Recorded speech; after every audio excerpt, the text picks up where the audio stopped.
আজাদ ভাইয়ের কাছে যাই। আজাদ ভাই, কি অবস্থা? ভাই ভালো, আপনি ভালো আছেন? এই ঘটনা শোনার পর খুব একটা ভালো থাকার কথা না। তো আজাদ ভাই কোথায় থাকেন, কি করেন? আমি আছি বর্তমানে নারায়ণগঞ্জ রূপসীতে। আমি এখন বর্তমানে একটা গার্মেন্টসে জব করতেছি। আপনার লাইফে ভালো ঘটে নাই এরকম কিছু কি আছে? আমি ড্রাইভিং শিখেছি 7 থেকে 8 বছর। যখন আমি ড্রাইভিংটা শিখি তখন আমি যে কোনো একটা ফ্যামিলির সমস্যার কারণে আমি চট্টগ্রামে চলে যাই। আচ্ছা, নারায়ণগঞ্জ থেকে আমি চট্টগ্রামে চলে যাই। আমি ওই জায়গায় যে কারো চিনি না, আমি হঠাৎ করে আমার এলাকার লোকের দেখা হলো। দেখতেন গাড়ি চালাচ্ছে, টেম্পো চালাচ্ছে। ও আচ্ছা, আপনি চট্টগ্রামে গিয়ে আপনার এলাকার একজনকে খুঁজে পেয়ে গেছেন? পেয়ে গেছি অলরেডি। আচ্ছা, দেখলাম যে উনি টেম্পো চালায়, বলতেছে গাড়ি চালাবেন, হ্যাঁ চালাবো। ওনার সাথে আমি প্রায় হঠাৎ করে কেউ গাড়ি দেয় না, ওনার সাথে আমি প্রায় 1 মাস 1.5 মাস মতন ছিলাম। ট্রেনিং করছি, ট্রেনিং করার পথে আচ্ছা আচ্ছা উনি আমাকে বলতেছে এখন তুই গাড়ি চালা। আমি আর গাড়ি চালাবো না, বা বড় গাড়ি চালাবো, টেম্পোটা চালা। টেম্পো চালানোর কালীন যখন আমি ড্রাইভিং এর অলরেডি এক্সপার্ট হয়ে গেছি, আমি তখন আমি আমার বন্ধুদেরকে নিয়ে আমি একটা রাঙামাটির আর একটা চট্টগ্রামের। আচ্ছা আচ্ছা, তারাও কি এই টেম্পো চালায়? টেম্পো চালায়। তখন আমরা ওদিনকে আবার ওরা চালাতেছিল না, তখন আমরা 2 বন্ধু আর আমি 3 জন মিলা আমরা মেডিকেলের সামনে, চট্টগ্রাম মেডিকেল। কত সালের ঘটনা? আপনার 2006। আচ্ছা। তখন বন্ধুরা বললাম দোস্ত চলো আমরা মেডিকেল কলেজ ভাড়াটা যদি পাই তাহলে ওদের থেকে ভাড়া মারবো। তখন আমি চালাতাম নাইটে, ওরা চালাতো ডে। আচ্ছা, ওদেরকে আবার গাড়ি চালাইনি, তো ওরা আমরা নাইটে নিয়ে আসছি। চলো 3 বন্ধু মিলে আজকে নাইটে গাড়ি চালাম। আমরা মেডিকেল কলেজের সামনে আসছি। আসার পরে প্রায় ম্যাক্সিমাম 10টা থেকে 10:30 বাজে, রাত 10:30। তখন আমার বন্ধুকে বললাম চা খাইছি। তো টেম্পো থেকে আমরা 3 বন্ধু চা খাইতে গেলাম। চাটা খাই আবার গাড়িতে এসে বসছি। বসার পথে আমরা সিগারেট ধরলাম। সিগারেটটা ধরে বসে রয়েছি, হঠাৎ একটা লোক আসলো। লোক এসে বলতেছে যে যাবেন ভাইয়া? যে বললাম যে কোথায়? আমি বললো যে সীতাকুণ্ড। যে যাবো। ওনার সাথে বাড়ার ভাঙা হলো আমার। ওই মেডিকেল কলেজ থেকে সীতাকুণ্ডর দূরত্ব কতটুকু? দূরত্ব আছে আপনার ম্যাক্সিমাম 30 থেকে 35 কিলোমিটার। আর বেশি হতে পারে, একটু কম হতে পারে। ঠিক আছে চলেন। কি যাবো? উনি বলে যে রুগী যাবে একটা। আচ্ছা, রুগী যাবে আর আমরা 5 জন লোক আছে, আমরা 5 জন লোক যাবো। আচ্ছা, মেডিকেল কলেজ থেকে আসছে? সর্বমোট আমরা আছি মোটামুটি 9 জনের মতন। চাই আমরা আর কোনো টেনশন নেই, বেতন 9 জন মানুষ আছে গাড়িতে। তার বন্ধুগুলো আছে চল মেডিকেলের ভিতরে গাড়িটা গুটুকা। প্রায় আধা ঘন্টা 15 ঘন্টা ওখানে বসে গেছি। এখানে প্রায় 11টা বা 11:30 বাজে যেতেছে। আচ্ছা, কি ব্যাপার উনি আসতেছেন না? ঠিক আর 10 মিনিট পরে আসছে। আসার পরে যখন আসছে উনি আবার এসে বলছে তুমি আর আধা ঘন্টা অপেক্ষা করো, আমার রোগীটা নামতেছে না। আর আধা ঘন্টার মতন এখানে অপেক্ষা করলাম, প্রায় 12টার কাছাকাছি। আমরা বসে সিগারেট। হঠাৎ করে ওরা 5 জন লোক আসলো আমার গাড়িতে। অলরেডি উঠলো, আমাদের সাথে কথা ছিল যে রুগী নিয়ে উঠবে, কিন্তু রুগী আর উঠেনি। সেটা উঠছে একটা ডেড বডি, একটা লাশ। আচ্ছা, ওনারা ডেড বডি নিয়ে আসছে। ডেড বডি নিয়ে আসছে। আমার বন্ধু বলতেছে কি ব্যাপার আপনারা রুগীর কথা বলে আপনারা লাশ নিয়ে আসছেন? তখন উনি বললো যে রুগীটা মারা গেছে। তো পাট করে আমার বন্ধু বললো যে ভাড়াটা একটু বাড়াই দিতে হবে। মোটামুটি একটা কাছাকাছি বেজে গেছে। আমি গাড়িটা স্টার্ট নিয়ে আমি ড্রাইভিং করতেছিলাম, আমার 2 বন্ধু দুটো পাশে, আমরা 5 জন পিছে এবং কি লাস্টের পিছনে আছে। লাস্টটা নিয়ে রওনা দিলাম। আমরা যাচ্ছি, আমরা হয়তো সীতাকুণ্ড পৌঁছাতে আধা ঘন্টা লাগবে বা 4 কিলোমিটার রাস্তা আছে। তখনই আমাদের গাড়িতে একটা শব্দ পেলাম। শব্দটা কি একটা ঠেকনা খেলো গাড়িটা। তো যেমন পড়লে টাচ করে একটা আওয়াজ, তেমন একটা আওয়াজ হচ্ছে। বন্ধু আমরা পিছনে দিয়ে তাকালাম না যে কি হয়েছে না হয়েছে। শব্দ হতে পারে, যেহেতু রাস্তায় চলতে ইট থাকতে পারে। তা বন্ধু বললাম এক কাম করো, তুমি একটা সিগারেট ধরো। ওই সিগারেট ধরতে গেছে, ওই সিগারেট হঠাৎ করে ওর আমার সামনে যে লুকিং গ্লাসটা আছে, ওই সিগারেটটা মেজ বাড়ি দেওয়ার আগে ওই লুকিং গ্লাসে দিয়ে পড়ে গেছে। তো আমার রানিং অবস্থায় গাড়িটা যখন সিগারেটটা ধরাবো, তখন বাতাসের জন্য সিগারেট ধরবে না, আগুনটা ধরবে না। তো উপরে উঠছে, উপরে ওইটা দেখতে ওই লুকিং গ্লাসে দেখছে। কে দেখেছে? আমার ফ্রেন্ড হাসান। দেখার পরে ওই কিছু না বলে সিগারেট আর মেজ ফালাইছি দৌড়। চলন্ত অবস্থায় রানিং দৌড়। কি ব্যাপার ওই দৌড় দিল লোকে? মানে যারা আসলে আপনারা এটা করেন, আপনাদের এটা অভ্যাস হয়ে গেছে। আর যেহেতু মনে হয় এটা টেম্পো, এটা রানিং আরো কম। রানিং কিন্তু দৌড় দিল কে? ব্যাপারটা কি? আমার বন্ধু ওইটারে বললাম দেখতো পিছনে কিছু হয়েছে নাকি। তো দেখা মাত্র আমি দেখো মনে করেন আমি লোকে পিছনের দিকে তাকাইছি, পিছনে তাকাতে অলরেডি উঠে বসে গেছে। ওইটা বসে গেছে। লাস্টটা উঠে বসে? লাস্টটা কি অবস্থায় ছিল? চাটি পেঁচানো ছিল অবস্থায়। মানে চাটাই দিয়ে বাঁধা ছিল। মুখটা ছিল আপনার ওই চাটাই যেমন 2টা পায়ের কাছে থাকে, বান্ধা থাকে। বান্ধা অবস্থায় অলরেডি বান্ধা সবকিছু কমপ্লিট ওকে, কিন্তু আপনার লাস্ট অটোমেটিক উঠে বসে গেছে। আর মানুষগুলো নাই গাড়ির জন্য।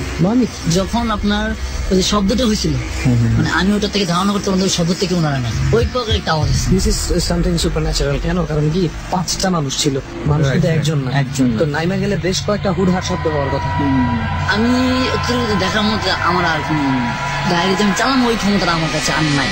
অলরেডি আমি গাড়ি হাত ব্রেক দিয়ে দিই, হাত ব্রেক দিয়ে গাড়িটা ব্রেক দিয়ে জায়গা ব্রেক করে আমি আর আমার বন্ধু সাথে সাথে দুজন দৌড় দিয়ে 20 থেকে 30 হাত দূরে যাই। আমরা এক জঙ্গল মধ্যে বসে বসে জিনিসটা দেখতেছি যে ও কি করতে চাইতেছে। জঙ্গলের আড়ালে হ্যাঁ, লুকায়া আড়াল থেকে আমরা আপনার গাড়িতে কি দেখতে যেতেছে, দেখলাম যে ওর দুটা হাত অলরেডি সাইড থেকে বের হয়ে গেছে। চাটাই থেকে বের হয়ে আমি যেভাবে আছি ঠিক এভাবে থেকে এভাবে বের হয়ে গেছে। বের হয়ে ওর হাত ওই নিজে কামড়াইতেছে, এক হাত কামড়াইতেছে আর এক হাত দিয়ে বের করতেছে, ভিতর থেকে কলিজাটা বের করতেছে। হাতটা এক হাত কামড়াইতেছে মুখ দিয়ে, আর এক হাত দিয়ে কলিজাটা ভিতর থেকে বের করতেছে। এটাও খাচ্ছে এটাও খাচ্ছে। যখনই খাচ্ছে তখন চিন্তা করলাম এটা কোনো শয়তান মতান না তো, এটা অবশ্যই যে শয়তানে আছে এটার হাতে, আর কিছুই নেই, না থাকলেও শয়তানে আছে। ওই মুহূর্তে আমি ভয় পাচ্ছি, আমার বন্ধু কিন্তু ভয় পাচ্ছে। পিছন থেকে আমার বন্ধু আমাকে শোন আমি শোনা বলে আগে দেখ কাহিনী কি ঘটে। ও বলছে হাসান কোথায়, আমি তোর চিন্তা তুই কর, হাসানের চিন্তা পরে কর, আগে দেখ কি ঘটনা বাজে বাঁচবি কিনা এই চিন্তা কর। তখনই দেখলাম যে ওর হাত এটা খাইলো সাথে এটাও খাইলো, ওইটা বের করে কলিজাটা খাইলো, এটা কলিজাটা খানা শেষ, এই হাত খানা শেষ, এবার অলরেডি এই হাত। যখন এটা শুরু হয়ে গেল তখন আমি এখানে অবস্থা খুব খারাপ, যে আমার অলরেডি আমার ফ্রেন্ড যেটা পিছনে ছিল অলরেডি ফার্স্ট করে দিছে ভয়। তখন আমি ফ্রেন্ড বন্ধুরা বললাম এখন কি করবি, তখনই ওই ফলো করলো যে হাইওয়ে ভিডিও পুলিশের জানাইতেছে। Highway police. আচ্ছা, আপনি বলছেন যে হাইওয়ে, তো এখান দিয়ে আর কোনো হাইওয়েতে তো অনেক গাড়ি আসা যাওয়ার হ্যাঁ, ওনারা কিছু দেখতেছে না, জাস্ট আমরা দুজন দেখতেছি। মানে ওই টেম্পোর পাশ দিয়ে তখনও গাড়ি আসা যাওয়া করতেছে, কিন্তু ওনারা কিছু দেখতেছে না, শুধু আমরাই দেখতেছি। তো এই জায়গায় সাধারণত হাইওয়েতে রেহান এমন হয় যে রাতের বেলা গাড়ি খুব একটা থামাতে চায় না, কেউই থামায় না, দেখলেও থামায় না। যাই হোক, তারপর তো আমার ফ্রেন্ড হাইওয়ে পুলিশের গাড়িটা দেখতে পেলো, আমাকে ফালাইছি দৌড়, আমিও দৌড় কিছু দৌড়তে যে ওই দাঁড়ালো জায়গায় দাঁড়াতে গাড়ি কার, তাই আমি বললাম যে গাড়ি আমার। পুলিশ যখন জিজ্ঞেস করছে পুলিশ যখন আসছে তখন লাস্ট আমরা যে অবস্থা উঠেছে ঠিক ওই অবস্থায় আছে, ডেফিনেটলি শুধু হাত আর ভিতর থেকে কলিজাটা না। আপনারা যেটা দেখছিলেন যে খাচ্ছে, যে ক্ষত বিক্ষত এই খাওয়া অবস্থায় পুলিশও দেখছে, পুলিশে দেখছে, কিন্তু লাশের ওটা হাত বসানো না, ওটা শুয়ে শোয়া। আমার যে দুটা সিট আছে, দুটো সিটের পাশে দুইটা হাত ফেলে গেছে। তার মানে রেহান কি দেখছে, পুলিশের তো দেখার কথা না, ওনাদের ভুল হইলে হইতে পারে, চোখের ভুল, বাট পুলিশও কিন্তু এইটাই দেখছে যে লাশ খাওয়া। লাশ খাওয়া। পুলিশে জিজ্ঞাসা করলো যে এই লাশ করতে গেছে, যে বললাম যে চট্টগ্রাম মেডিকেল কথা শুনতেছি, যে মেডিকেল থেকে তোমরা লাশ নিয়ে আসতো, লাশের লোকের লোক কোথায়? যে আমাদের লাশের লোকের লোক ছিল 5 জন লোক ছিল লাশের মধ্যে, কিন্তু 5 জন লোকের একজন লোক আমি লাশের মধ্যে পরে আমাদের এই ঘটনার সম্পূর্ণ লোক ছিল না। তো লাশ আনছে কি করে, যে আমরা এইভাবে নিয়ে আসি, 5 জন লোক থাকাকালীন আমরা নিয়ে আসি, হঠাৎ করে আমরা 5 জন লোক উধাও কোথায় গেছে, কিন্তু এর সাথে সাথে আমার বন্ধু একটা দেখা ও উধাও। তোমার বন্ধু নাই তো ওই 5 জন লোক নাই, নিশ্চয় কোনো কারণ আছে? জি না, আমাদের কোনো কারণ নেই। আচ্ছা ঠিক আছে, কোথায় যাবো সেটা বলি। বললাম যে আমরা সীতাকুণ্ড যাবো, 1.5 কিলোমিটার ভিতরে। আমাদেরকে ঠিকানা বলা দেওয়া হয়েছে কিন্তু লেখা দেওয়া হয়নি। আমার এখন এই মুহূর্তে ওই জায়গাটা মনে আসতেছে না। আচ্ছা ঠিক আছে, চলো আমরা তোমাদেরকে নিয়ে পূজা দিতেছি। যখন আমরা গাড়িতে যাবো বা আমি গাড়িতে স্টিয়ারিং এ বসবো, তখন আমার বন্ধু হাসান আমার গাড়ি আসবে, যে বন্ধু লাভ যতক্ষণ আমাদের 1-1.5 ঘন্টার মতন এখানে সমস্যা হইতেছে, ওই মুহূর্তে ওই নাই। যখনই আমরা গাড়ি স্টার্ট দিব ওই মুহূর্তে ওই জায়গায় যখন ওই আসলো, ওরে আমার ওই বন্ধু জিজ্ঞাসা করলো কোথেকে আসছিস, এত কথা বলিস না। এই কথা বলাতে ওই আর কিছু বলে নাই। ওরা একটা জিনিস ফলো করলাম কি, কথা আচরণ অন্যরকম, কথা এমন করতেছে মানে যে কোনো একটা কথা বললে চুপ করে থাক, কোনো কথা বলি না, কোনো কথা বললে গালি মারে। আমার বন্ধু বসে আটাতে এখানে বসার পরে আমার গাড়ি স্টার্ট হচ্ছিল না যখন, তখন পুলিশের ভ্যানের দড়ি ছিল আপনার তলেতে আমি ঢুকছি, তখন উপরে ঢোকার কোনো ক্যাপাসিটি নাই, কারণ যেহেতু এই লাশ আছে তলের ভিতরে আমার কার্বোরেটরের মধ্যে রক্ত করছে, রক্তের ভিতরে রক্ত ঢুকে গেছে কার্বোরেটরের মধ্যে। তখন পুলিশে বললো যে আচ্ছা আমার গাড়িতে রশি আছে, রশি লাগ। যখন আমরা জায়গায় পড়ছি তখন মেডিকেলে ফোন করে খবরটা নিল যে এইসবে এমন একটা লাশ কোথেকে আসলো। ওনারা বললো যে মেডিকেল থেকে 1 দিন আগে লাশটা নাই। তখন এই কথা বলবো 1 দিন আগে লাশটা নাই, যখন আমরা নিয়ে আসছি আর আগের দিন থেকে লাশটা নাই মেডিকেল নাই। মাঝখানে 1 দিন কোথায় ছিল আপনারা? মেডিকেল থেকেই আমরা মেডিকেল থেকে লাশটা নিয়ে আসছি, 1 দিন আগে লাশটা নাই। এই লাশটা কোথায় ছিল? ওরা বললো যে আমরা ওনারা ফ্রিজের মধ্যে রাখা হয়েছিল জিনিসটা, ওইখানে যেখানে রাখা ছিল ওখান থেকে লাশটা 1 দিন আগে থেকে যাও। পুলিশে বললো যে এটা লাশটা আমাদের কাছে আছে। ঘটনাটা কি, তখনই বললো ওরা মেডিকেল থেকে বললো যে মেয়ে একটা ছিল কলেজ স্টুডেন্ট মেয়ে, উনি ঘুরতে গেছিল বাটালিয়ান পাহাড়ে, উঠতে সময় লাগছে, আবার নামতে আর সময়টা পায় না, সন্ধ্যা হয়ে গেছে। ওখানে মেয়েটা রেখে দিয়ে মেয়েটা রেপ করে মেরে পাওয়া থেকে ফেলে দিচ্ছে। ওখান থেকে নিয়ে আসা মেডিকেলে রাখছে, ওই লাস্টে আমরা নিয়ে আসছি এখানে। তখন ওনাদেরকে ফ্যামিলির কাছে ঠিকানা নিল লাস্টের কোথাকার, ওনাদের বাড়িতে গেছে, লাস্টটা পৌঁছা দিল। লাস্টের পৌঁছে দেওয়া আসার পথে আমার বন্ধু হাসানের ব্যবহার আচরণ হচ্ছে অন্যরকম। ওই জিজ্ঞাসা করলাম আচ্ছা তুই প্রথম কিসের জন্য দৌড়টা দিয়েছিলি, কথা কম বলিস কিন্তু কথা বলবি, আমি কই তোর চোখ লালকে। তো আসার পথে জিজ্ঞাসা করলাম কি ব্যাপার, কি দেখছিস? তোরা যাতে তার থেকে একটু বেশি দেখছি আমি। যখন আমি সিগারেটটা দৌড়াই তখন দেখি ওই লাস্ট অটোমেটিক উঠে যাচ্ছে, বসা মাথা ঘুরে গেছে, আমাদের দিকে তাকা দিচ্ছে। লোক যে 5 জন ছিল ওই 5 জন কোথায়? ওই 5 জন তো লোক নাকি নিজেও করতে পারেনি। চট্টগ্রামে যাওয়ার পরে থেকে একটা জিনিস কি, আমার ফ্রেন্ড যেটা হাসান দৌড় দিছিল, ওর একটা না 3 দিন জ্বর, আমারও জ্বর, আমার ফ্রেন্ড ওরও জ্বর। জ্বরের মুহূর্তে ওরে নিয়ে ওর আম্মা আমাদেরকে ডাকলো যে কি ব্যাপার হয়েছে সুমন, তোমরা তো গেলা ওখানে, কি হয়েছিল? পরে আন্টির সাথে এই ঘটনাটা ভেঙে বললাম। পরে ওনাকে ওরে নিয়ে একটা বিহারি আছে না চট্টগ্রামের মধ্যে, বিহারির মধ্যে ওঝা ছিল, বলেছে বলে যে কে কে ছিল, তো বলে যে আজাদ ছিল এবং আশিক ছিল, হাসান ছিল, ওরা 3 জন ছিল। ওরা 3 জনকে ডাক, আমাদের 3 জনকে ডাকা হয়েছে। 3 জন ডাকার পরে আমরা নিয়ে ওনাকে বসালো। বসানোর পর আমরা 3 জন মাঝে ও মাঝখানে বসে রয়েছে, আমরা 2 জন 2 পাশে মাঝখানে বসেছি। যখন বসছে, বসার পরে ওরে বলতেছে যে কি ব্যাপার হাসান, কেমন আছো? তোমার চোখ দুটা লাল কি? আমার চোখ দুটা তো লাল এমন, আমি নিজে জানি না কি ব্যাপার, কি হয়েছে। ওখান থেকে ওরে নিয়ে আসনে বসাচ্ছে। আসনে বসানোর পরে দেখে যে 5 জন ছিল ওই 5 জনের মধ্যে ওই একজনে ওরে ধরছে। যখন ওই রানিং এ দৌড় দিছিল, তখন রানিং দৌড় সময় যখন ওরা আমার গাড়িতে আওয়াজটা হয়েছিল, তখন রানিং সময় ওরা 5 জনের তো অলরেডি ছিল, ওখান থেকে 5 জন ওরে ধরছে। দৌড় কিসের জন্য দিল, ওরে আগে ধরল, দৌড়টা দিলি কে লেগে। তারপর ওরা বলে যে কি ব্যাপার, তুমি ওরে ধরছে কেন? ওই আমাদের দিকে পলাইলো কে, আমাদের ক্ষতি করতাম না, ওদেরকে ধরলো না কেন? ওরা তো দৌড় দেয় নাই, ওরা তো লাস্টে দৌড় দিছে, ফার্স্টে প্রথম তো ওই দেখছে। খাওয়া দৌড়ে আসনে বসাইয়া ওরা কি করলো, গোবর আছে না, গোবর গুইলা গোবরের মধ্যে মরিচ দিচ্ছে, ওর নাকের মুখে মারছে। জলাতে ও চিল্লাই বলতেছে যে আমি যাবো, আমার ছাড়া দাও, আমি কিছু করবো না, তোমাদের কারো ক্ষতি করবো না, আর আসবি না তো না। পরে ওরে ছাড়া দিয়ে চলে যায়, আর আসে না মাস। 2-3 দিন পর থেকে ওরা আমরা ঠিক আছে, আমরা ঠিক আছে, হাসানও স্বাভাবিক আছে। স্বাভাবিক আছে, আমি স্বাভাবিক, আমরা 3 বন্ধু আমাদের ভালো, এর মধ্যে থেকে আমাদের থেকে কোনো কিছু আর ওঠে না। এই 5 জনের ব্যাপারে কি আর কিছু বলছিল? 5 জন হঠাৎ করে উধাও হয়ে গেছিল, হঠাৎ করে উধাও হয়েছে। উনি ওই বৃত্তান্ত আমাদেরকে বলে নাই যে কি হয়েছিল বা কেন যাইছিল, ঠিক আছে। আচ্ছা, তার মানে মোটামুটি এরপর থেকে আপনার ওইদিকে স্বাভাবিক ছিল। স্বাভাবিক ছিল। তো রেহান, আজাদ ভাইয়ের ঘটনা তো শোনা হয়ে গেল, আগে একটু বলেন আপনি কোথায় থাকেন, কি করছেন? হ্যাঁ, নাম মনির হাসান, মূলত একটা মাদ্রাসা শিক্ষকতা করি। পাশাপাশি এই যে জিনে যাদেরকে আক্রমণ করে, এই ভৌতিক কোনো কাহিনীতে ভয় পেয়ে থাকে, কোনো রোগাক্রান্ত হয়ে যায়, তাদের চিকিৎসা করাটাই এটাও আমার একটা কাজ আর কি। আচ্ছা, তাহলে আপনার কাছ থেকে আমার মনে হয় আমাদের শোনার মতো অনেক গল্প রয়েছে। হ্যাঁ, অবশ্যই। তো আমার লাইফে নিজের আমার ব্যক্তিগত বিষয়ে অনেক সময় এই জিন বলেন বা ভূত বলেন, যা বলেন, এরা আমার উপরে আক্রমণ করেছে বা আমাকে ভয় দেখানোর চেষ্টা করেছে। আবার অনেক সময় বিভিন্ন রোগী যাদেরকে আমি দেখছি, তাদের ক্ষেত্রেও তারা অনেক সময় ভয়ের ঘটনা ঘটেছে। আমি সেগুলো, আপনার লাইফে কি কিছু ঘটেছে? হ্যাঁ, আমার লাইফে যেটা ঘটেছে তার মধ্যে থেকে একটি ঘটনা আমি এখন বলি। আমি তখন এলাকার মাদ্রাসায় পড়ি, সাতক্ষীরা।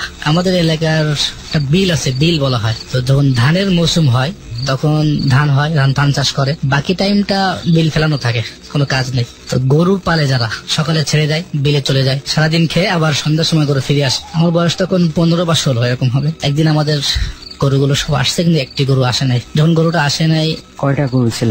22টা গরু ছিল। 22টা গরু থেকে একটি আসে নাই। তো বিকাল বেলা আসরের নামাজের পরে, মানে মাগরিবের একটু আগে, সন্ধ্যা হওয়ার মতো ভাব, এ সময় আমার বড় ভাই এবং আমি দুজনে আলাপ করতেছি যে ভাই, গরুটা তো আসে নাই, কি করা যায়? ভাই বলতেছে চল তুই আর আমি যাই, যে গরুটা নিয়ে আসি, কোথায় হয়তো আটকা আছে বা কি। তো আমাদের ওখানে যে খালগুলো শুকাই যাওয়ার পর কাদা থেকে, তো অনেক সময় গরু খাল পার হওয়ার সময় ওই কাদার ভিতরে আটকে যায়। যখন কাদার ভিতরে নামে তখন আর উঠতে পারে না, পা আটকে যায়, ওখানে পড়ে থাকে অনেক সময় দুর্বল গরুগুলো। তো আমরা ভেবেছি হয়তো এরকম আটকে গেছে মনে হয় কোথাও। বিলে গেলাম, যাওয়ার পর একটা আমাদের ওখানে ঐতিহাসিক তেঁতুল গাছ আছে, যে তেঁতুল গাছটা 100 বছরের উপরে বয়স, এই তেঁতুল গাছটা। তো যখন আমরা ওই তেঁতুল গাছটা ওদিকে গেলাম, যাওয়ার পরে আমার ভাইয়া বলতেছে যে আমি ডান দিকে একটা জায়গায়, বললো আমি এদিকে খুঁজি, তুই ওদিকে যা। আমি তেঁতুল গাছটার দিকে যাইতে দেখলাম যে আমার গরুটার মতো এরকম একটা গরু তেঁতুল গাছের নিচে আছে। আমি খুব দ্রুত পায়ে ওখানে হেঁটে গেলাম। যাওয়ার পর গরুটার ওখানে যেয়ে দেখি 2টা গরু, একই ডিজাইন, একই চেহারা, একই সব, একই গরু 2টা। আমি খুব চমকে উঠলাম যে গরু 2টা, আমি একটা, আমার গরু একটা, একই চেহারার গরু, কোনটা আমি নেবো? আমি খুব চিন্তা করতেছি যে কোন গরুটা আমি ধরবো। তার মধ্যেই হঠাৎ করে এরকম আওয়াজ আসতেছে যে বেশি বাহাদুরি দেখাস, আজকে কই যাবি, তোকে মেরে ফেলবো।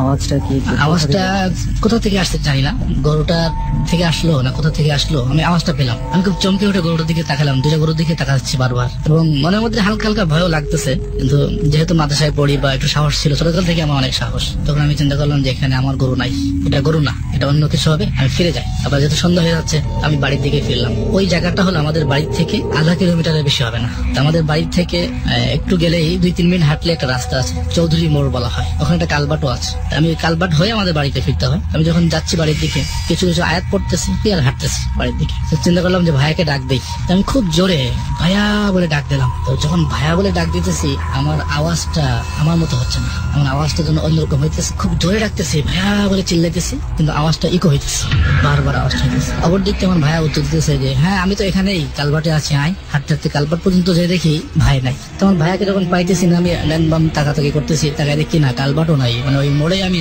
যে পৌঁছাইনি। কিছুক্ষণ পর আবার ভাইকে ডাক দিচ্ছি, ভাই বলতেছে আমি তো কালবাটেই আছি, তুই আয়। তখন আমি আবার কালবাটের দিকে হাঁটতেছি, হাঁটতে হাঁটতে আমি যেখানে তেঁতুল গাছটা সেখান থেকে কালবাট 5-7 মিনিটের বেশি হবে না হেঁটে গেলে। আমি 5-7 মিনিট হেঁটে যখন ভাইয়ের কাছে যাচ্ছি, আবার ডাক দিতেছে, মানে একই ঘটনা ঘটতেছে। তো যখন বারবারই একই ঘটনা ঘটতেছে, নিজের আওয়াজটাতে আমি নিজে ভয় পাচ্ছি। আমার শরীর গরম হয়ে আসতেছে, পুরো কান আমি দেখতেছি যে আগুনের মতো গরম হইতেছে, মাথা ব্যথা সব গরম হয়ে যাচ্ছে। তো অলরেডি যখন আমি ভয় পাওয়া শুরু করছি, ভয় পাইতেছি, তো এরকম করতে করতে হঠাৎ আজানের আওয়াজ আসলো। আমি মনে মনে ভাবতেছি এশার সময় হয়ে গেছে, এখন ভাইয়াকে আর খোঁজার দরকার নেই, আমি বাড়ির দিকে ফিরি। কিন্তু এশার আজান হয়ে গেছে, বেশি রাত হয়ে যাচ্ছে, তো বাড়ির দিকে হাঁটলাম, কালবাট ভেদ করে বাড়ির দিকে হাঁটলাম। যদিও কালবাট পাইনি, কিন্তু মনে বলতেছে যে এখানে কালবাটটা থাকার কথা। একটু পরে দেখি আমার ছায়া আমার সামনে ভাসতেছে। যখন আমার ছায়া সামনে ভাসতেছে, তো ছায়া হতে গেলে তো আলো প্রয়োজন, রোদ হোক অথবা ছায়া কিভাবে, রোদ হোক বা লাইটের আলো হোক, মানে আলো দরকার ছায়া হতে গেলে। তখন আমি পিছন দিকে তাকায় দেখি সূর্য উঠে গেছে। যখন সূর্য দেখলাম তখন আমি কি বলতে চাই, হায় আমি তো এশা আজান ভাবলাম, এখন সূর্য কেন? তখন আমি কোনো কথা না বলে খুব স্পিডে দৌড় দিয়ে আমি বাড়ি চলে গেলাম। বাড়িতে যে দেখি আমার আব্বা আম্মা সবাই কান্নাকাটি করতেছে এবং সবাই করতেছে যে রাত 2-3টা পর্যন্ত তোর জন্য খুঁজছে, পুরো গ্রাম খুঁজে আসছি, তুই কোথায় গেছিলি? ভাইকে জিজ্ঞেস করলাম, ভাই বলছে আমি তো আধা ঘন্টার মধ্যে গরু পেয়ে গেছি। ওই একই ঘটনা ঘটেছিল, গরুটি খালে আটকে গেছিল কাদার মধ্যে, ভাই যে উঠে নিয়ে আসছে। আমাকে না পেয়ে বড় ভাইয়া সহ আব্বা আম্মা সবাই সমস্ত জায়গায় খুঁজে বেড়াইছে, রাত 2-3টা পর্যন্ত খুঁজছে। তার মানে সত্যি সত্যি সকাল হয়ে গেছে। হ্যাঁ সকাল হয়ে গেছে। এই সারাটা রাত আমি এভাবে হাঁটছি, কিন্তু কোথায় হাঁটলাম কি করলাম কিছুই আমি জানি না। মানে এর ভেতরে আপনি সারা রাত হাঁটছেন। তো ওইখানে একটু ভয় পেয়েছিলাম। তারপরে এটা নিয়ে আর কিছু হয়েছে? না, এটা নিয়ে আমার ওই সময় আর কিছু হয়নি। আচ্ছা, এটা নিয়ে আমার বাবা মা বুঝতে পারছিল যে এটা জিনেরই কাজ ঘটেছে, এবং আমার আব্বা নিষেধ করেছিল যে তুমি কখনোই আর ওই তেঁতুল গাছের দিকে যাইবা না। ওই দিন থেকে আমি শুনছি যে ওই তেঁতুল গাছটাতে অনেক জিন থাকে এবং ওখানে অনেক সমস্যা হয়। এই আমার লাইফের মানে সর্বপ্রথম যে ভয়টা পেলেন, প্রথম ভয়টা এটাই। যেহেতু প্রথম বললেন প্রথম ভয়, তার মানে আরো পেয়েছে। এরপরে ভয় পেয়েছি বলতে আমি যখন কাজ শুরু করি তদবিরের কাজ, মানে আপনি যে কাজটা করেন এই কাজটা সম্পর্কে যদি আরো একটু ডিটেলস আমাদেরকে বলেন। ডিটেলস বলতে আপনার যাদেরকে জিনে আক্রমণ করে, জিন জাতি আছে এটা তো বিশ্বাস করতে হবে, কোরআনের আয়াত আছে বা, কিন্তু এদের যে শক্তি সেটা হলো অতর্কিত হামলা করতে পারে। এরা যে কোনো সময় যে কোনো রূপ ধারণ করতে পারে বা যে কোনো সময় যে কোনো মানুষকে আক্রমণ করে বসতে পারে।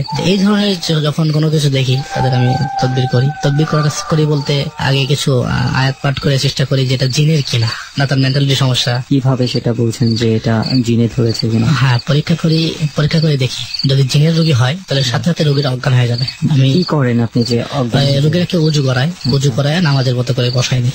আচ্ছা, বসাই দেওয়ার পরে কিছু আয়াত পাঠ করি এবং কিছু দোয়া পাঠ করে তার চোখে একটা ফু দিই। চোখে ফু দেওয়ার সাথে সাথে যে জিন হয়ে যায় তাহলে তার উপরে জিনটা হাজির হয়ে রোগীকে অজ্ঞান করে ফেলে, দিয়ে বলে যে গুরু কেন রেখেছেন আমাকে বলে। তখন আমি তাকে জিজ্ঞেস করি যে তুমি কেন আসছো, কোত্থেকে আসছো, এই রোগীর উপরে কি কি জুলুম করতেছো, কেন করতেছো। এই কাজ করতে গিয়ে, যে জিন ছাড়ানোর কাজ করতে গিয়ে আপনার কোনো ধরনের কোনো সমস্যার মধ্যে পড়েছেন কিনা? হ্যাঁ, অনেক সময় আমার উপরে তারা চড়াও হয়েছে বা আক্রমণ করেছে। আমি একবার একটা রোগী দেখলাম যে রোগীটাকে যখন কাজ করতেছিলাম তখন রোগীর মুখ থেকেই মানে জিনটা বলতেছিল যে তোকে আমি বাঁচতে দেবো না, তোকে আমি মেরেই ফেলবো। আমি জিনটাকে হাজির করার পর বললাম তোকে এখান থেকে চলে যেতে হবে, এই রোগীকে ছেড়ে দে। যাইতে রাজি হয় না, তখন আমি তাকে মারলাম। কিভাবে? যে রোগীটার উপরে যখন আমি জিনটাকে হাজির করেছিলাম, তো হাজির করার পর জিজ্ঞেস করলাম যে কিভাবে আসছিস, কোথেকে আসছিস। জিনটা বললো আমি এই মেয়েটাকে ভালোবাসি। রোগীটা ছিল মেয়ে। ওর চেহারা সবই সুন্দর। মেয়েটার বয়স কত ছিল? মেয়েটার বয়স আনুমানিক 23-24 হবে এখন। অবিবাহিত ছিল। তো যখন আমি তাকে বললাম জিনটাকে যে চলে যেতে হবে, সে যেতে চায় না। যেতে তো চাই না, বরং আমাকে হুমকি দিল। আমি তাকে মারছিলাম পায়ের নিচে, আমার একটা পড়া ব্যথা আছে, ওটা দিয়ে তার পায়ের নিচে আমি 3টা বাড়ি দিই। তো বাড়ি দেওয়ার পর সে আরো চড়াও হয়ে গেল। সরিষার তেল চেহেল কাপ বলা হয় তদবিরের ভাষায় আর কি। তো চেহেল কাপ পরে এই তার কানের ভেতরে তেল দিলাম, তেল দিয়ে চাপতে ধরলাম এবং বাম হাতের কনিষ্ঠ আঙ্গুলে চাপ দিলাম। এই ধরনের কিছু শাস্তি তাকে দেওয়ার পর এবং কিছু আয়াত আছে পরে জিনকে ফু দিলে জিনের খুব কষ্ট হয়। তো যখন এই আয়াত পড়ে তাকে ফু দিলাম, কষ্ট হলো। কষ্ট হওয়ার পরে সেই এই কথা বলেছিল যে আমি চলে যাচ্ছি, আমি টিকতে পারলাম না, আমি চলে যাচ্ছি, কিন্তু তোকে আমি বাঁচতে দেবো না। আপনাকে থ্রেট করেছে। এরপরে সে চলে গেল, রোগী সুস্থ হয়ে গেল। কিভাবে এই মেয়েটাকে কেন ধরেছিল? মেয়েটা গোসল করে বারান্দার সাইডে চুল খোলা অবস্থায় বসেছিল। ওই এলাকা দিয়ে জিনটা চলাচল করতেছিল। এমন অবস্থায় মেয়েটাকে দেখে এবং মেয়েটা তাৎক্ষণিক এলোমেলো কথাবার্তা বলে অজ্ঞান হয়ে যায় এবং ভারসাম্য হারিয়ে ফেলে। মেয়েটা বাসায় ছিল? হ্যাঁ, বাসায় ছিল। যখন আমাকে থ্রেট দিল, আমি বললাম যে তুই কিছু করতে পারবি না, আমাকে আর সমস্যা হবে না, এরকম একটা নিশ্চিন্ত থেকে আমি স্বাভাবিকভাবে চললাম। তো সেদিন রাত্রে প্রায় রাত 2টা বাজে বংশাল পুরান ঢাকা যে আছে থেকে আমি ফিরতেছি মিরপুরে। ওই দিন রাতে মিরপুরে 1 নম্বর পাশে আমার বাসা ছিল। তো গাবতলী থেকে মিরপুরে বেড়িবাদ দিয়ে একটা রাস্তা আছে, তা আমি যাচ্ছি হুন্ডাই করে রাত 2টার সময় একা। তো যখন যাচ্ছি তখন হঠাৎ দেখতেছি সামনে রাস্তা উঁচু। তাই ভাবতেছি হয়তো কালবারটা আছে, কিন্তু ব্রেনে একবার আসতেছে যে এখানে তো কালবার থাকার কথা না, এখানে কোনো ব্রিজ ট্রিজ থাকার কথা না। তারপরে দেখতেছি রাস্তা উঁচু, আমি ভাবতেছি হইতেই পারে। আমি গাড়ি চলো করি নাই অনেক রাত, তখন ওই গাড়ির গতি ছিল অনেক বেশি, 80-85 গতি ছিল। ফাঁকা রাস্তা পেয়েছে, আমি চালাচ্ছি।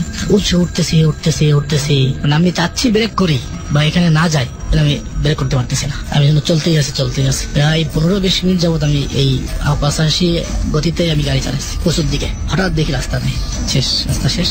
সাথে সাথে আমি ক্লাচ চেপে গাড়ি ব্রেক করলাম, কিন্তু গাড়ি ব্রেক হলো না। এবং অনেক উঁচু ওঠার পর আমার চতুর্দিক থেকে আওয়াজ আসতেছে, হাসির আওয়াজ, বড্ড হাসি। যখন হাসতেছে আমি কোনো কিছুতে কেয়ার না করে আমি আমার কাজ করে যাচ্ছি। আমার বাঁচার জন্য যা যা করা প্রয়োজন, যা যা পড়া প্রয়োজন, আমি সেগুলো পড়তেছি। হঠাৎ করে দেখি আমার চোখে পানি। তো অলরেডি আমি বলে ফেললাম যে আল্লাহ, আমার এই পানিটা তোমার কাছে কাদার পানি মনে করে নাও, দিয়ে আমাকে এই হাত থেকে বাঁচাও। মানে আমি তখন পুরোপুরি কনফার্ম যে আমি জিনদের আওতায় চলে আসছি। তো সে পর্যায়ে আমি আল্লাহকে কাঁদতেছিলাম বা আল্লাহকে বারবার বলতেছিলাম যে আল্লাহ আমার এদের হাত থেকে বাঁচাও। আয়াতুল কুরসি পাঠ করলাম, পাঠ করে আমি গাড়ি ছেড়ে দিলাম। পুরো গাড়িটা আমি ছেড়ে দিলাম। গাড়ি পড়ে যাক আমি পড়ে যাই, হয়তো গাড়িটা ছেড়ে দিলে গাড়ি চলে যাবে, আমি পড়ে যাবো, অথবা আমি হয়তো ওদের কাছে চলে যাবো, গাড়ির নিচে পড়ে যাবো। এরকম একটা কি এলোমেলো ভাবনা চিন্তা করে আমি গাড়ি 2 হাত ছেড়ে দিলাম। ছেড়ে দেওয়ার পরে দেখি গাড়িটা ব্রেক হয়ে গেল এবং আমিও স্বাভাবিকভাবে ফিরে আসলাম। তাকে দেখে আমি আমার বাড়ি গেটের সামনে। এখন মানে আসছেন, আপনি আসলে বলতেই পারেন না যে কিভাবে এখানে চলে এসেছেন। আমি যে বাড়ি গেটের সামনে কখন পৌঁছেছি, কিভাবে আসছি, আমি পথের ঘটনাগুলো এরকম ঘটলো। তারপর কি আর কিছু ঘটেছে?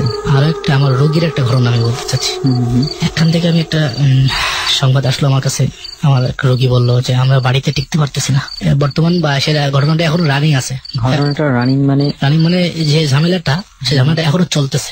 কারো একজনকে জিন তাড়ানোর কাজ করছেন তার উপর থেকে, যেটা এখনো চেষ্টা করে যাচ্ছে। কোন একজনের উপর থেকে না, একটা বাড়ির উপর থেকে।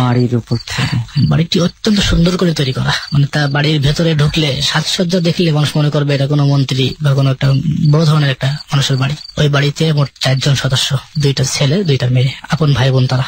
ছেলেদের বয়স ছোট ছেলে যেটা, তার বয়স 45 বছর, কিন্তু আনমেরিড। বড় ভাইয়ের বয়স 50 ছাড়িয়ে গেছে, আনমেরিড।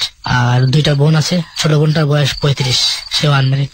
বড় বোনটার বয়স 40-এর কাছাকাছি, সেও আনমেরিড। অর্থাৎ 4 ভাই বোনের কাউকে বিয়ে হয়নি এখনো। বিয়ে করার চেষ্টা করেও তারা পারতেছে না। কয়েকবার চেষ্টা করেছিল, এখন আর আগ্রহ নেই। তো ওই বাড়ি থেকে আমাকে ফোন দিল, আমাদের একটু সমস্যা হচ্ছে, তো আসবেন। গেলাম। তো যাওয়ার আগে একটু বলে নেই, ওই বাড়িতে যখন ঢুকতেছিলাম তখন হঠাৎ করে দেখি ওই বাড়ির গেটের সামনে আগুন। আমি আগুনটা দেখি। ঢুকছিলেন আপনি?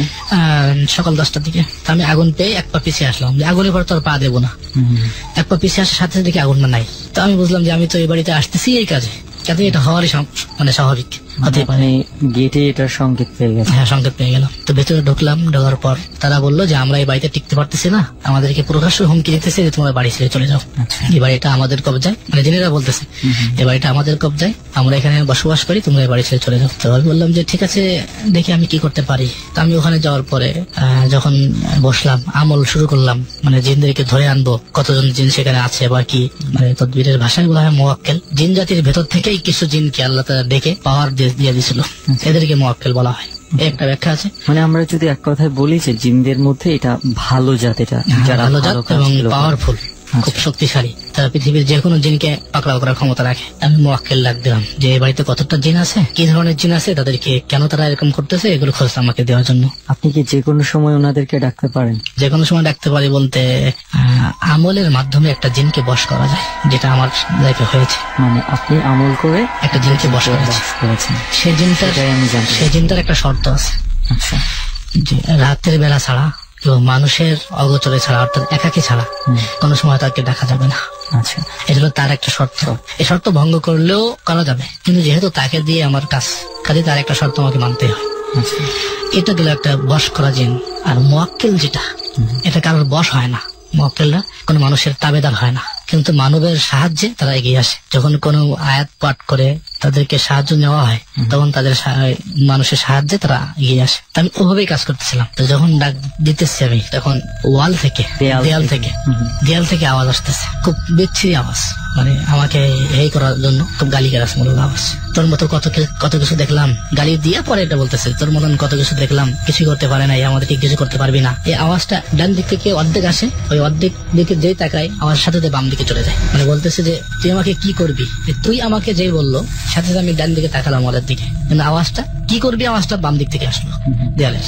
আবার যখন বাম দিকে তাকায় ছাদের থেকে আওয়াজ আসে। কিছুক্ষণ পরে দেখলাম পুরো বিল্ডিংটাই কাঁপতেছে। তখন আমি কাঁপতেছি না, কিন্তু আমার সামনে যে 4জন লোক বসা ছিল ওই বাড়ির সদস্য, এই 4জন কাঁপতেছে এবং বলতেছে যে ওস্তাদ কি করতেছেন, ওস্তাদ কি করতেছেন, এরকম বলতেছে। আমি তাদের দিকে তাকায় দেখি যে কাঁপতেছে না, পুরো যে সাগরের মাঝে বা নদীতে যে ঢেউ উঠলে যেমন ঘুরপাক খায়, ঢেউ যেমন কাঁপে, এমন কাঁপতেছে। মানে স্থির দাঁড়িয়ে থাকতে পারতেছে না, পুরো বিল্ডিং ভূমিকম্পের মতো কাঁপতেছে। আমি আমার মতো করে আয়াতের পর আয়াত পাঠ করে যাচ্ছি যে ওরা যত বড় হোক, যত শক্তিশালী হোক, আমি ওদেরকে ছাড় দেবো না। যখন এই অবস্থা, তখন আমি ভয় পাচ্ছি না।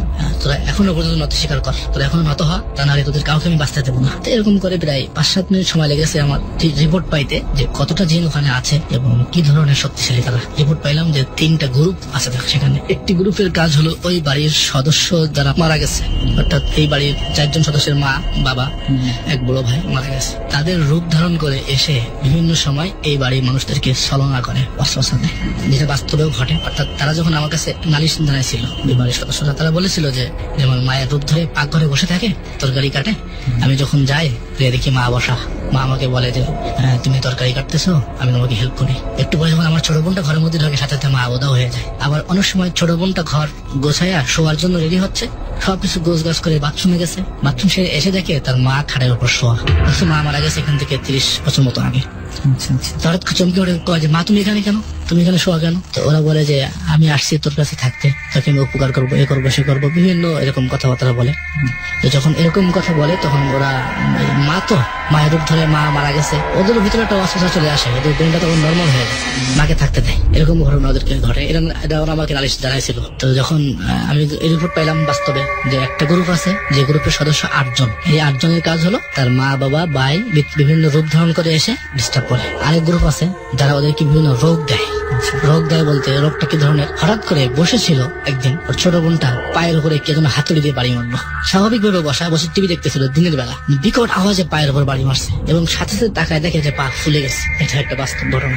আরেক গ্রুপ আছে তারা বাড়ির জিনিস চুরি করে, বাড়িতে একটা জিনিস রাখছে আলমারির ভেতরে, পায় না, একটা কাপড় রাখছে, পায়ে ছেঁড়া, ভালো একটা শাড়ি, ভালো একটা থ্রি পিস রাখছে, শার্ট রাখছে, ছেঁড়া পায়, এই ধরনের ঘটনা ঘটে। তো 3টা গ্রুপ যখন আমি পাইলাম, তো জানতে পারলাম এই 3 গ্রুপের নেতৃত্ব দেয়, রূপ ধারণ করে যে গ্রুপটা, ওই গ্রুপের একটা জিন। তখন আমি চিন্তা করলাম যে প্রথমে ওই জিনটাকে আমার আটকানো দরকার, বাকিগুলো থাক, পরে আটকাবো। এইভাবে আমি প্রথম ওই বড় জিনটাকে আটকানোর জন্য আমি কাজ করলাম। যখন কাজ করতেছিলাম তখন অলরেডি ওদের ঘরের ভিতরে লাইট গুলো ভেঙে চৌচির হয়ে গেল, আপটাপটি ভেঙে গেছে। লাইট জ্বালানো ছিল, দিনের বেলা হলেও ঘরে লাইট জ্বালায় আমি কাজ করতেছিলাম। কিছুক্ষণ পরে 4 জনের মধ্যে থেকে 3 জনে শুয়ে পড়লো, ওই বাড়ির সদস্যরা কাঁদতেছিল। আমি জিজ্ঞেস করলাম তোমাদের কি হচ্ছে? বলছে আমাদের প্রচুর মাথা ব্যথা করতেছে। আর বড় ভাই যেটা, তার কিছু হয়নি, সে বসে আছে। একটু করে বড় ভাই গলায় হাত দিয়ে বলতেছে যেমন গলা আটকে গেছে, আমার গলা দিয়ে আমি শ্বাস নিতে পারতেছি না, এরকম যখন বলতেছে তখন আমি চিন্তা করলাম যে চতুর্মুখী একটা বিপদ, কি করা যেতে পারে। আমি জিনটাকে আটকাবো না ওদেরকে এখন চিকিৎসা করবো। হঠাৎ করে ওই ছোট বোনটা অলরেডি অজ্ঞান হয়ে গেল। অজ্ঞান অবস্থায় তার মুখ থেকে আওয়াজ আসতেছে যে তোর পা দুটো ধরি, তুই এই বাড়ির সদস্যদেরকে মারিস না, তুই যদি আমাদেরকে আটকাতে চাস তাহলে এই বাড়ির সদস্য 4 জন মারা যাবে, ওদেরকে আমরা মেরে ফেলবো, তুই আমাদেরকে আটকাস না, তুই ওদের দিকে তাকায় হলেও আমাদের ছেড়ে দে। তখন আমি বুঝলাম যে কিছুটা ওরা নরম হয়ে গেছে, তা না হলে এই কথাটা বলতো না। তখন আমি বললাম না তোদের কোনো ছাড় নেই, তোরা বহুদিন জ্বালাইছিস, হ্যাঁ ছাড় দেবো যদি তোরা এই বাড়ি ছেড়ে চলে যাস। ওরা বলতেছে না এই বাড়িটা আমাদের, আমরা বাড়ি ছেড়ে যাবো না। এই বলতে না বলতেই আলমারি শোকেস আর কি, শোকেসের ভেতর থেকে 4টা বিড়াল বেরিয়ে আসলো এবং বিড়ালগুলো ছিল অত্যন্ত কালো, চোখ থেকে শুরু করে পুরো পায়ের কোনো পশম অন্য কোনো কালার ছিল না। বিড়ালটা মানে না দেখলে বিশ্বাস করার মতো না, বড় আর কি আকৃতিরা। ওদের ঘরের শোকেস থেকে বেরিয়ে আসছে, বেরিয়ে এসে পায়ে কামড় দিছে, আমার পায়ে কামড় দিছে। একটা দেখতেছি কামড়টা দিয়ে ধরে রাখছে, আর বাকি 3টা কামড় দিয়েই শান্ত। কামড় দিয়ে আবার ছেড়ে দিছে। আমি তাকাই খেয়াল করলাম যে আমার পা জ্বলতেছে না, জ্বালা করতেছে না, কিন্তু তাকাই দেখতেছি পা কেটে গেছে। মুহূর্তের মধ্যে বিড়াল চারটা নাই। তখন আমি ভাবতেছি যে ওরা আমার পর যেহেতু আক্রমণ করতেছে, আমি নিজেকে আগে সেভ করি। আমি নিজেকে ওইভাবে সেভ করলাম, যা যা করার আগে করলাম, করে আমি কাজ আবার শুরু করলাম। তো ওদের ওই যে বড় ভাই যেটা যে স্বাভাবিকভাবে ছিল, পরবর্তীতে গলা আটকে গেছিল দম নিঃশ্বাস, তাকে আমি বললাম যে আপনারা কি বলতে চান? কয় না হুজুর আমাদেরকে মুক্তি দেন, আমাদেরকে এই বাড়ি থেকে জিন সরান। তখন আমি আবারও কাজ করতেছি। হঠাৎ করে যে জিনিসটা হলো, যেটা বেশি ভয়ের যে বিষয়টা হয়েছিল, সেটা হলো ঘরে তখন গরম জল, কিন্তু ঘরে প্রচুর ঠান্ডা। ঠান্ডা সবাই জমে যাচ্ছে, শীতের মতো অবস্থা। সেখানে কি কোনো ফ্যান বা এসি? ফ্যান ছিল কিন্তু এসি নাই। প্রচুর ঠান্ডা লাগতেছে, ওই প্রত্যেকটা সদস্য কাঁপতেছে, অলরেডি আমিও কাঁপতেছি, ভয়ে না বা অন্য কোনো কারণে না। এর আগে যেটা কাঁপতেছিল তো পুরো বিল্ডিং কাঁপার কারণে, আর এখন কাঁপতেছি আমরা শীতে, খুবই শীতে কাঁপতেছি, গরমের দিনে। এই শীতে কাঁপতে না কাঁপতেই একটু পরে বৃষ্টি ঘরের ভিতরে। আমরা উপর দিকে তাকায় থাকি, ঘরে ছাদ নেই। আমি দেখতেছি ঘরে ছাদ নেই। এই ঘরটা কোনো ঘর না, ফাঁকা একটা মাঠ, এবং তার কিছু দূর সামনে দেখতেছি সাগরের মতো। কোনো কোন কিলোমিটার পাইতেছি না, মানে যে কাজ যে করবো, কোন কাজ থেকে কোন কাজটা করবো, কোনো কিছু সিস্টেম পাইতেছি না। একের পর এক বালার, মানে যত সময় যাচ্ছে তত মুসিবতটা আরো বাড়তেছে। তখন আমি একদিকে চিন্তা করতেছি আমি কাজটা ছেড়ে দিই, কাজটা না করি, ওদেরও বাসুক বা আমি বাঁচি বা ওদেরকে অন্য কোনো বুঝ দেই। আবার চিন্তা করতেছি আমি যে কিতাব থেকে শিখছি, সেই কিতাবে এরকম একটা লেখা আছে যে জিন জাতি যত শক্তিশালী হোক, যত বেশি হোক, তাদের সামনে সাহস রেখে কাজ করলে জিন একদিন হারতে বাধ্য হবে, এই কথাটা লেখা আছে। যখন এই জিনিসটা আমার স্মরণ আসলো, তখন আমি চিন্তা করলাম যে না, আমি হারবো না, আমি কাজ করেই যাবো। তো এই বৃষ্টিতে ভিজতেছি, তখন কিন্তু আমি অলরেডি বৃষ্টির মধ্যে এবং ফাঁকা মাঠ, যেখানে কোনো বিল্ডিং নাই। তো আমি ভয় পাচ্ছি না তা না, খুবই ভয় পাচ্ছি। অলরেডি মানে পুরা ভয়ের কাজ করতেছে আমার ভিতরে।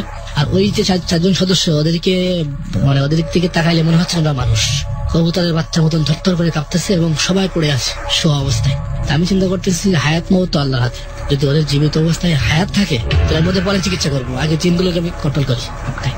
তো যখন এরকম অবস্থা সৃষ্টি হচ্ছে, তখন আমি আল্লাহর কাছে দোয়া করতেছি আর আয়াত পড়তেছি যে আল্লাহ বৃষ্টি থামাও, আল্লাহ বৃষ্টি থামাও। কিন্তু বৃষ্টি থামতেছে না। বৃষ্টির মধ্যে আমি পাথর পাচ্ছি, যেটাকে শিল বলা হয়, শিলা বলা হয়। এই শিলা পড়তেছে গায়ের উপরে। ঘরের ভেতর অলৌকিক কাহিনী, ঘরের ভেতরে বসা, শীত পড়তেছে, তার মধ্যে আবার বৃষ্টি, এবং আমি সামনে মাঠ ময়দান দেখতেছি, সাগর দেখতেছি।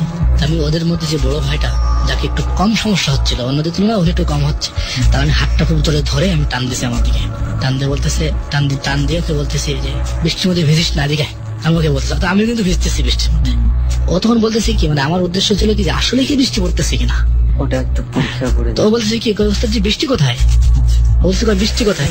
আমার চোখে আমি দেখতেছি যে ওরাও বৃষ্টিতে ভিজতেছে এবং ঘরে বৃষ্টি পড়তেছে এবং ওরা বৃষ্টির মধ্যে ভিজে কাঁপতেছে থরথর করে, কিন্তু ও বলতেছে ওস্তাদ জি বৃষ্টি কোথায়? তখন আমি বুঝলাম যে না, কোনো বৃষ্টির কাহিনী ঘটতেছে না, এখানে সবই আমার উপরে ওরা জাদু মন্ত্র করতেছে বা একটা কিছু করতেছে। তো এখানে আমরা কাজ করতে যে আরো একটা অভিজ্ঞতা আমাদের ইতিপূর্বে হয়েছে, যেটা হলো জিন জাতিরা জাদু মন্ত্র জানে, বেশিরভাগ জিন জাদু মন্ত্র জানে, তারা জাদু করে। তখন আমি সাথে সাথে আয়াত পড়লাম, জাদুর আয়াত। আমার সাথে গ্লাস ছিল, পানি ছিল। যখন কাজ শুরু করেছিলাম তখন আমি এগুলো নিয়ে বসেছিলাম। তো আমি গ্লাসের পানিতে ফু দিলাম, ফু দিয়ে আমার চোখে মুখে পানিটা ছিলাই দিলাম এবং পানিটা মুখে ছিলাই দিলাম। খাওয়ার পর দেখছি যে আমি ঘরের মধ্যে বসা এবং এই ধরনের কোনো কিছু নাই, বৃষ্টি পড়তেছে না বা আমি কোনো মাঠের মধ্যেও না, এবং ঘরের ছাদও আছে। তখন আমার কাজ করতে সুবিধা হলো, কাজ শুরু করলাম। আমি ওই দিনটাকে আটকাতে সক্ষম হলাম। মেন যে বাদশা যে শিল্পের মধ্যে কিভাবে আটকালাম বলতে, আমার যে মক্কেল যাদেরকে বলা হয়, মক্কেল কারো দাস হয় না, কোনো মানুষের উপকারে আসে। সে এসে বললো যে ওস্তাদ জিনটাকে ধরে এনেছি। তা আমি বললাম পরীক্ষামূলক কিভাবে ধরে আনলো, আমি দেখতেছি না, স্বাভাবিক মানুষের মতো আমি কিন্তু জিন দেখি না, মানে ওই অবস্থায় দেখি না। তা আমি বললাম যে ধরে এনেছো কোথায়? বাঁধো, পায়ে রশি বেঁধে পা উপর দিক দিয়ে মাথা ঝুলাই দাও, দিয়ে একটা কিছুর মধ্যে বেঁধে রাখো। 5-7 সেকেন্ড পরে বলতেছে ওস্তাদ বাধা হয়ে গেছে। এই আওয়াজটা আমি পাই, সবসময় পাই, মানে যখন আমি কোনো একটা অর্ডার করি উত্তর কি আসে সেটা আমি শুনতে পাই। তো ওস্তাদ বাধা হয়ে গেছে, কিন্তু কাউকে দেখতে পান না? দেখতে পাই না। দেখতে পাই বলতে, গ্লাসের মধ্যে পানি নেওয়ার পর ওই পানির মধ্যে কিছু আয়াত করে ফু দেওয়ার পরে ওই পানির ভেতরে আমাকে অনেক কিছু দেখায়। আমি কিছু প্রমাণ করলে পানির ভেতরে কাজ সহ দেখায়, আওয়াজও পাই, দেখতেও পাই ওই সময়। আর কিছু কিছু ক্ষেত্রে আমি পানি নেই না, অন্যভাবে কাজ করি, তখন শুধু আওয়াজটা পাই। আওয়াজ পেলাম যে বাধা হয়ে গেছে। যখন বাধা হয়ে গেছে বললো, তখন আমি একটা আয়াত পাঠ করে বললাম যে ওর উপরে চাবুক মারো। তখন চাবুক মারলো, মারার সাথে সাথে আমি রক্ত পড়তে দেখলাম নিচে, এবং রক্তটা আমি হাত দিয়ে দেখলাম যে রক্তটা বাস্তব রক্ত ঘরে। যখন কাজ শেষ করেছিলাম তারপরেও রক্তটা পড়েছিল, ওরা এই বাড়ির সদস্যরা নিজে হাতে সেটা ধুয়ে বসে। তো তো যখন তাকে বাধা হলো, রক্ত পড়তে দেখলাম, তখন ঘটনাটা আমি বিশ্বাস করতেছি যে হ্যাঁ পাচ্ছে বা ধরে আনছে। তখন আমি বললাম যে ওই শয়তানটাকে আমি ডাকতে বললাম, হারামজাদা শব্দ উচ্চারণ করেছিলাম আমি বললাম যে হারামজাদা, তোর যতগুলো সদস্য আছে প্রত্যেকটা সদস্যকে সিলিন্ডার করে আমার সামনে আসতে বল, এবং আমি তোদেরকে সবাইকে ধরে নিয়ে যাব।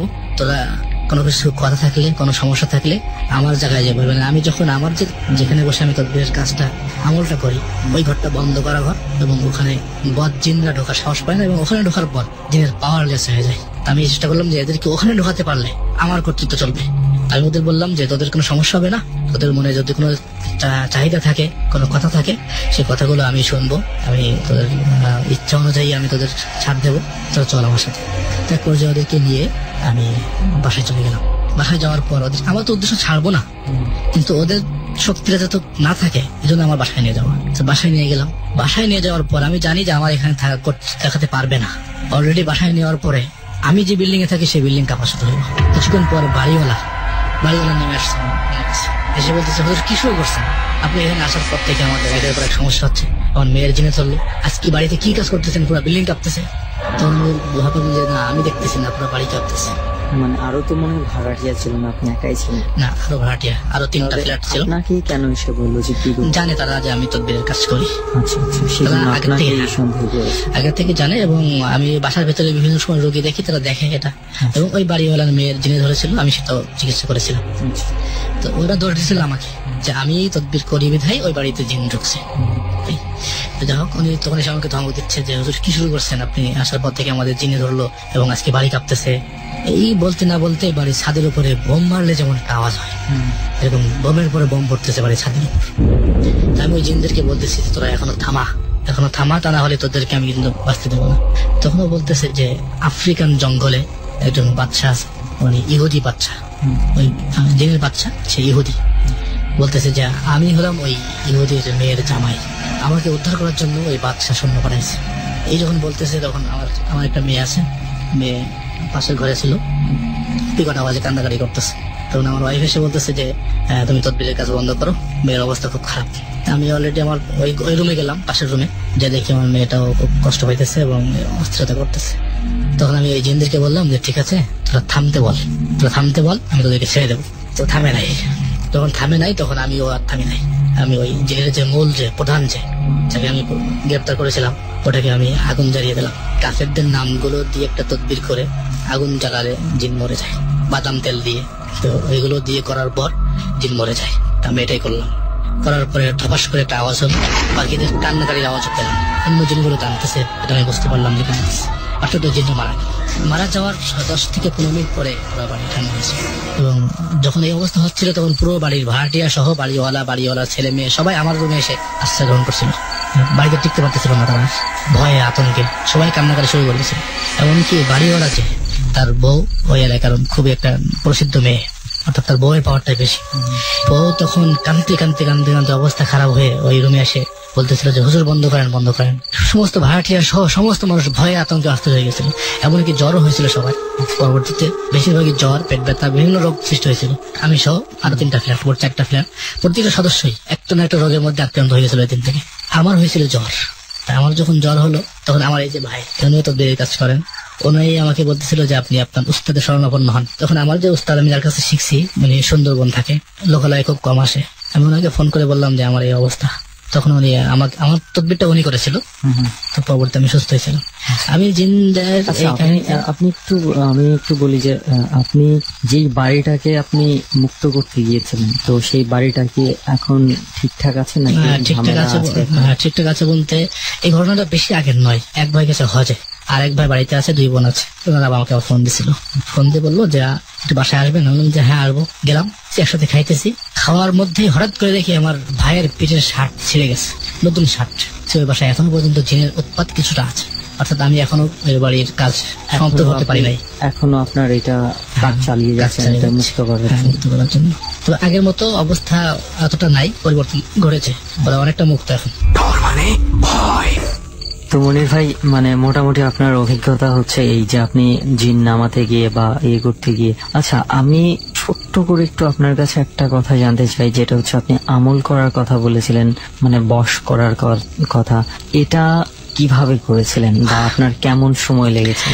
এটা সময় লেগেছিল 340 40 দিন 340 অর্থাৎ 120 দিন। 120 40 দিন 40 দিন করে একটা আমল করতে হয়। এটা বশ করার সিস্টেমটা এরকম ছিল যে প্রথম 40 দিন যখন আমল করা লাগে 1.6 লক্ষ বার সূরা জিন পড়তে হয়। এই 40 দিনে অনেক খাওয়া পড়ার মধ্যে অনেক পাস করতে হয়, মানতে হয়। শুকনো রুটি আলু ভর্তা দিয়ে, তেল ছাড়া আলু ভর্তা, আচ্ছা, এইভাবে খেতে হয়। মানে খাবার দাবারের রেস্ট্রিকশন, চলাফেরার রেস্ট্রিকশন করে অনেকটা বাধা করে আরো অনেক কিছু নিয়ম কানুন পালন করতে হয়। তো আমার যে ওস্তাদ ছিল, যাকে বললাম, যে উনি আমাকে বলেই দিছিল যে এটা কিন্তু কঠিন একটা সাধনা, অনেক লোক মারা গেছে এই কাজ করতে চায়। ইভেন আমার যখন ছোটকালে আমি মাদ্রাসায় পড়ি, স্থানে যখন পড়ি, মাদ্রাসার ওস্তাদ উনি এই কাজ করতে যেয়ে মারা গেছিল। আমার ছোটকালে দেখছি 39 দিনের দিন উনি ভয় পেয়ে গেছিল। তো ভয় পাওয়ার কারণে ওনাকে অনেক উপরে উঠে ফেলে দিয়েছিল।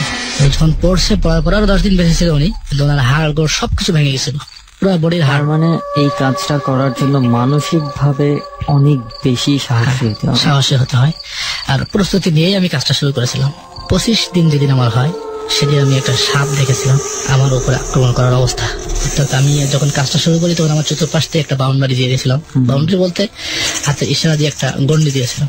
তো আমি দেখলাম একটা সাপ আসলো, সাপটার মাথা মানে মুখটা হা করা, মুখটা এত বড়, আমার মতন 4-5 জন ব্যক্তিকে সে মুহূর্তে গেলে খেয়ে ফেলতে পারবে, এত বড় সাপ। সে বারবার আমার উপরে সবল মারতেছে, কিন্তু ওই সীমানা পর্যন্ত এসে থেমে যাচ্ছে। অর্থাৎ তার সবল মারাটা হলো যে আমি যদি কোনোভাবে ভয় পেয়ে আমার আমলটা বন্ধ করি, চুপ করে ফেলি, অথবা যদি আমি গন্ডি থেকে দৌড়ানো বাইরে যাওয়ার চেষ্টা করি, আমাকে সে মেরে ফেলবে। কিন্তু আমি তো জানি যে এটা আমার স্থানের মধ্যে সে ঢুকতে পারবে না, তাদের আমি আমার স্থানের মধ্যে আমল শুরু করেছিলাম। এরপরে 40 দিন হওয়ার পরে আমি এই জিনিসটা পাই আর কি।